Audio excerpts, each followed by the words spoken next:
മുണ്ടക്കൈ ഉരുൾപൊട്ടൽ ദുരന്ത ബാധിതരുടെ പുനരധിവാസത്തിനായി സർക്കാർ നോഡൽ ഓഫീസറെ നിയമിച്ചു. Roads and bridges MD S സുഹാസനാണ് ചുമതല.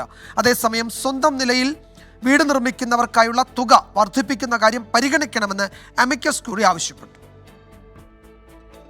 മുണ്ടക്കൈ ചൂരൽമല ഉരുൾപൊട്ടൽ ദുരന്തബാധിതരുടെ പുനരധിവാസം സുഗമമാക്കുന്നതിനാണ് നോഡൽ ഓഫീസർ നിയമിച്ചത്.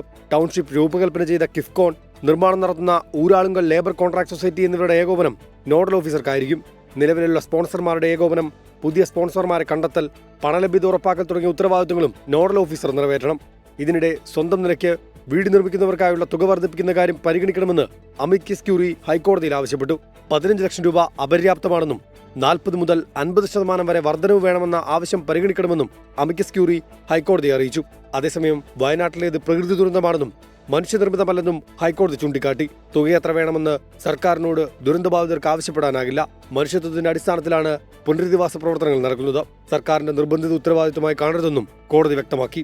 ടൗൺഷിപ്പിൽ താമസിക്കുന്നതിനു പകരം നിശ്ചിത തുക നൽകണമെന്ന ദുരന്തബാധിതരുടെ ആവശ്യത്തിലായിരുന്നു കോടതിയുടെ മറുപടി. 24 കൊച്ചി.